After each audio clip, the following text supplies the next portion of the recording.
want to begin by reading the poem of mine that is in Jubilation, but I want to read a poem which explains that poem.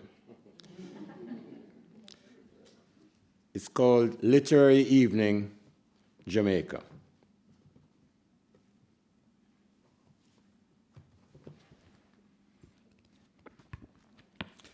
In a dusty old crumbling building just fit for rats and much too large for precious poetry circles, the culture fans sat scattered in the first 10 rows listening for English poetry. Jeff read Larkin beautifully, Enright too, and Michael Saunders talked between the poems. I don't say they are wonderful, he said, and would not say that anybody says they're great. I offer them as two fair English poets writing nowadays. They're anti-gesture, anti-flatulence. They speak their quiet honesties without pretense.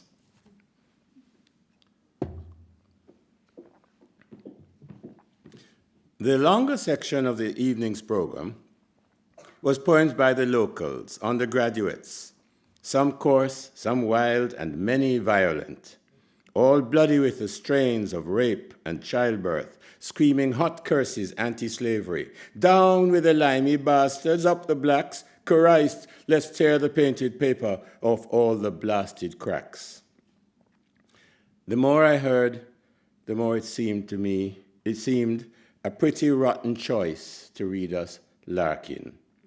Dull-mannered, scared, regressive Phil, saying no to everything or soon, not yet.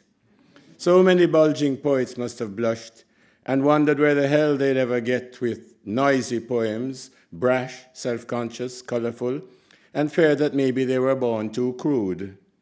Maybe they were, but it was bloody rude seeming to ask for things that don't belong out here where sun shines hot and love is plentiful. For to us standing here, a naked nation bracing ourselves for blows, what use is fearfulness and bland negation?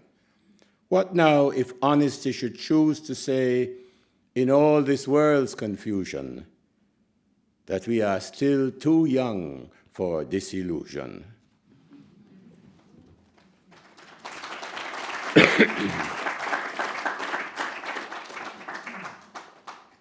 When Kwame sent out his invitation, I was one of those who scratched my head and wondered, will I ever be able to do anything that connects with this event?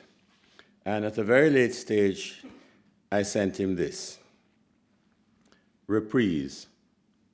What now if honesty should choose to say in all this world's confusion that we are still too young for disillusion?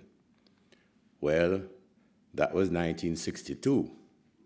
And here we are, a fractured nation jumping up in celebration of 50 years of chattering pretense at independence, though decades of political confusion have made the growing rough, and we are now old enough for disillusion.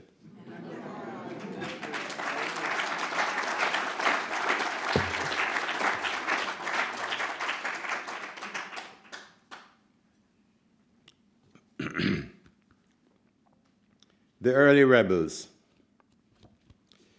Time and the changing passions played them tricks, killing the shop-soiled resolutions dead. Gone are the early angry promises of rich men squeezed, of capitalists bled. More adult honesties have straightened ties and brushed the dinner jackets clean. Maturer minds have smelt out fallacies and redefined what thinkers mean. Hope drives a chromium symbol now and smiles a toothpaste passion to the poor, with colder eloquence explaining how the young were foolish when they swore they'd see those dunghills dank and dreary, all replaced by bright new flats. Good sense was never youthful fury, and rash young promises by brats. Let's drink a loyal toast to dedication. We mean the same, but youth is past. We are the fathers of our nation, the thinking leaders come at last. Cheers for the faith of simple minds, cheers for the love of humble friends, Love does not alter when it finds that we have redefined its ends.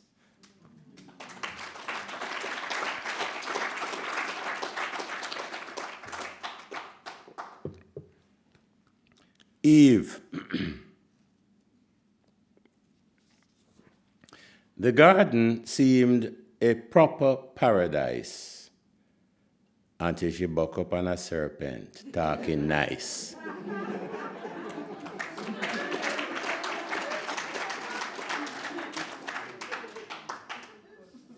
Casanova.